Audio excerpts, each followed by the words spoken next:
और मैंने प्रधानमंत्री से आग्रह भी किया, भाई ऐसे ऐसे लोग हमारे देश में हैं जो पत्थर में प्राण डाल सकते हैं, तो देश के लिए बहुत ही ये कारगर साबित होंगे। ऐसे लोगों का भारत सरकार सूची बनाए और सूची बनाकर जो बॉर्डर पर हमारे सैनिक देश के सुरक्षा में लड़ रहे हैं, हर बटालियन के साथ एक प्राण स्पेशलिस्ट को वहां रख दें। और हमारे देश में जितने हॉस्पिटल है, सभी हॉस्पिटल में हर स्पेशलिस्ट डॉक्टर हैं, लेकिन प्राण स्पेशलिस्ट डॉक्टर किसी हॉस्पिटल में नहीं है, तो हर हॉस्पिटल में एक प्राण स्पेशलिस्ट डॉक्टर भी रख दे। और ऐसे अपराधियों को कहाँ होना चाहिए? तो मोदी जी को ये काम तो करना चाहिए ना, कि जो राम को लाया है हम उनको लाएंगे। अगर वास्तव में राम भगवान हैं, उनको लाने वाला कोई है क्या? और उन्होंने शपथ लिया कि हमें मंदिर नहीं चाहिए, हमें विद्यालय चाहिए। और मैंने जब पटना में होर्डिंग लगवाया, मंदिर का मतलब मानसिक गुलामी का मार्ग और स्कूल का मतलब जीवन में प्रकाश का मार्ग। अब तय करना है कि आपको किस ओर जाना है। आपको बिहार में हमसे मीडिया वालों ने पूछा कि राम में प्राण प्रतिष्ठा होने वाला है, उस पर आप क्या कहते हैं? तो मैंने जवाब दिया, अभी तक राम बिना प्राण के थे क्या? सारे मीडिया वालों ने कहा कि आरजेडी विधायक का विवादित बयान, ये विवादित बयान है क्या? और मैंने प्रधानमंत्री से आग्रह भी किया, भाई ऐसे ऐसे लोग हमारे देश में हैं जो पत्थर में प्राण डाल सकते हैं, तो देश के लिए बहुत ही ये कारगर साबित होंगे। और ऐसे लोगों का भारत सरकार सूची बनाए और सूची बनाकर जो बॉर्डर पर हमारे सैनिक देश के सुरक्षा में लड़ रहे हैं, हर बटालियन के साथ एक प्राण स्पेशलिस्ट को वहां रख दें। और हमारे देश में जितने हॉस्पिटल है, सभी हॉस्पिटल में हर स्पेशलिस्ट डॉक्टर हैं, लेकिन प्राण स्पेशलिस्ट डॉक्टर किसी हॉस्पिटल में नहीं है, तो हर हॉस्पिटल में एक प्राण स्पेशलिस्ट डॉक्टर भी रख दे। अगर ये लोग हमारे सेना में और हॉस्पिटल में जिनका मृत्यु होता है उसमें प्राण नहीं डाल पाते हैं, तो आप समझिए कि ये लोग पूरे देश में अंधविश्वास फैला रहे हैं, पाखंड फैला रहे हैं, मनुवाद फैला रहे हैं। और अंधविश्वास और पाखंड फैलाना कानूनन अपराध है, और ऐसे अपराधियों को कहाँ होना चाहिए? तो मोदी जी को ये काम तो करना चाहिए ना, लेकिन करेंगे नहीं। आज भी वो कह रहे हैं और पूरे देश में चल रहा है कि जो राम को लाया है हम उनको लाएंगे। अगर वास्तव में राम भगवान हैं, उनको लाने वाला कोई है क्या? और राम राज के बारे में आप लोगों को पता है क्या? राम राज में एकलव्य का अंगूठा काटा गया और शंभुक का हत्या किया गया, वध नहीं कह सकते हैं। शंभुक का गला काट करके हत्या किया गया। और शंभुक था कौन? हम जो यहाँ बैठे हुए हैं, हम ही लोगों के समाज का शंभुक थे। और उनका दोष क्या था? वो शिक्षा प्राप्त कर रहे थे और शूद्र समाज को शिक्षा देने का भी काम कर रहे थे। तो क्या शिक्षा देना अपराध है? और शिक्षा देने पर कोई दूसरा नहीं, राम ने ही हत्या करने का काम किया। क्या वो राम ओबीसी SC ST का हो सकता है? क्या हो सकता है? तो हमें समझना पड़ेगा। और उसी मनुस्मृति में लिखा हुआ है कि महिलाओं और शूद्रों को शिक्षा प्राप्त करने का अधिकार नहीं है, महिलाओं और शूद्रों को धन दौलत संपत्ति रखने का अधिकार नहीं है। मैं सोच रहा था कि ये जो शूद्र हम 90% के लोग हैं, उनको ब्राह्मणों ने शिक्षा से वंचित किया, धन दौलत संपत्ति से वंचित किया, समझ में आ रहा है। लेकिन संपूर्ण महिलाओं को उन्होंने क्यों मतलब कि शिक्षा और संपत्ति से वंचित किया? और संपूर्ण महिलाओं को जितने भी ग्रंथ उनका लिखा हुआ है, सभी ग्रंथों में अपमानित किया गया है। चाहे रामायण ले लीजिए, महाभारत ले लीजिए, यानी जितनी भी ग्रंथ है। और मनुस्मृति में तो इतनी अपमानित किया गया है, एक नारी कभी स्वतंत्र नहीं हो सकती है। जन्म के बाद पिता के अधीन, पिता के मरने के बाद भाई के अधीन, शादी हो गया तो पति के अधीन, पति मर गया तो पुत्र के अधीन। महिला को कभी स्वतंत्र नहीं रखना है। हम चाहते हैं कि आप सभी लोग संविधान के साथ साथ मनुस्मृति को भी आप लोग पढ़ें।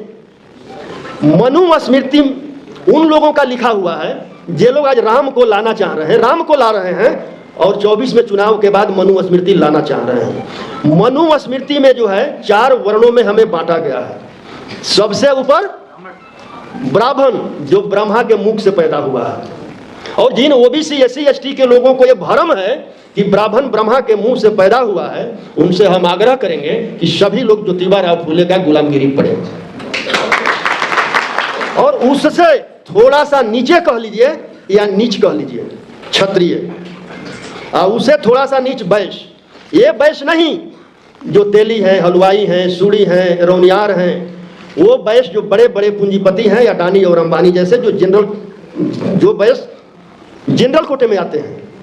और बाकी चौथा वर्ण जो है, जो पैर से जन्मे, हम सभी ओबीसी एससी एसटी के लोग हैं। ऐसा हो सकता है कि एक बाप का 4 पुत्र हो, कोई सर्वश्रेष्ठ हो और कोई नीच हो सकता है क्या?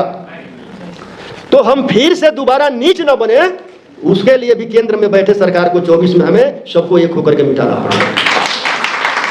अगर नहीं मिटा पाए तो हम सब 90% के लोग मिट जाएंगे, कोई दूसरा विकल्प नहीं है। और जो हमारे ओबीसी एससी एसटी के लोग हैं, जो हमारे बीच आएंगे, जो उनके गोद में बैठे हुए हैं, उनके लिए ही काशी राम जी ने चमचा युग लिख दिया। और क्या कहा? हमारे ही लोग कुछ चमचे हो गए हैं जो उनके गोद में बैठकर हमारा सौदा कर रहे हैं। और जिनको जवानी में चमचागिरी करने का लत लग जाता है, वो ताह जीवन दलाली करने का काम करते हैं। वैसे दलालों से सावधान रहना है कि नहीं रहना? तो क्या करना होगा? आरएसएस और बीजेपी वाले एक कुल्हाड़ी का काम कर रहे हैं, और वो कुल्हाड़ी सभी ओबीसी एससी एसटी के लोगों को काट रहा है। लेकिन उस कुल्हाड़ी में जो बेट किसका है? अगर बेट को ही निकाल दिया जाए तो कुल्हाड़ी काम करेगा? तो निकाल दीजिए 24 के चुनाव में उस बेट को ही, कि कुल्हाड़ी निष्क्रिय हो जाए। न बेट रहेगा न कुल्हाड़ी हमें काटेगा। और जो जयंती है सावित्रीबाई फूले जी का और फातिमा शेख जी का, अवंती बाई लोधी जी का, तो शिक्षा के क्षेत्र में मैं भी जो है 7 जनवरी को सावित्रीबाई फूले का मैं डेहरी ओम सोन में जयंती मनाया था। उसमें लगभग 25-30 हजार लोग आए थे, और महिला और पुरुष का बराबर हिस्सेदारी था। क्योंकि मैंने सबको आग्रह किया था कि जो भी आए अपनी पत्नी को लेकर आएंगे, क्योंकि जब तक महिला में बदलाव नहीं होगा, सामाजिक बदलाव संभव नहीं है। और उस कार्यक्रम के बाद हमारे यहाँ जितना शिव चर्चा वगैरह हो रहा था, सारी महिलाओं ने ढोलक झाल सब ला करके फेंक दी, और उन्होंने शपथ लिया कि हमें मंदिर नहीं चाहिए, हमें विद्यालय चाहिए। और मैंने जब पटना में होर्डिंग लगवाया कि स्कूल का मतलब, मंदिर का मतलब मानसिक गुलामी का मार्ग, और स्कूल का मतलब जीवन में प्रकाश का मार्ग। जब मंदिर का घंटी बजता है तो हमें संदेश देता है कि हम अंधविश्वास, मूर्खता एवं पखंडता की ओर बढ़ रहे हैं। और जब विद्यालय का घंटी बजता है तो हमें संदेश मिलता है कि हम तर्कपूर्ण ज्ञान, वैज्ञानिकता और जीवन में प्रकाश की ओर बढ़ रहे हैं। अब तय करना है कि आपको किस ओर जाना है। तो आप लोगों ने पूरे अपने घर में टीवी अगर आप लोग देखे होंगे, इस जो सावित्रीबाई फूले के स्लोगन पर पूरा देश में गोदी मीडिया ने उसको बवाल किया था। तो हम आप लोगों से आखिरी बार आग्रह करता हूं, क्योंकि बार बार हमें कहा जा रहा है कि अपने बात को समाप्त करिए, कि बस यहां से सभी लोग शपथ लेकर जाएं कि हमें 24 के आने वाला लोकसभा चुनाव में जो भी संविधान के विपक्ष में खड़ा हो उसे हमको समाप्त करना है, और जो संविधान के बचाने वाले लाइन में खड़े हों उनको जिताकर पार्लियामेंट भेजना है। तभी हम अपने अधिकार और हक का और शिक्षा का जो है उसको हम बचा पाएंगे। बोल रही थी जो पाल समाज की जो बेटी थी, बहुत अच्छा बात बोल रही थी, आईएएस बनना चाहिए, आईपीएस बनना चाहिए, लेकिन करेंगे क्या? आपको जो नई शिक्षा नीति थी 2020 के द्वारा जो लेटरल एंट्री लाया गया है, जिसके द्वारा लगभग 400 संयुक्त सचिव बना दिया गया है। आपके आईएएस जो बनेंगे अब संयुक्त सचिव तक वो पहुंचेंगे क्या? और उसमें एक भी आपके ओबीसी एससी एसटी के लोग नहीं हैं। तो मैं इसी के साथ अपने वाणी को विराम देता हूं। जय बुद्ध, जय भीम, जय मंडल, जय संविधान, जय ओबीसी।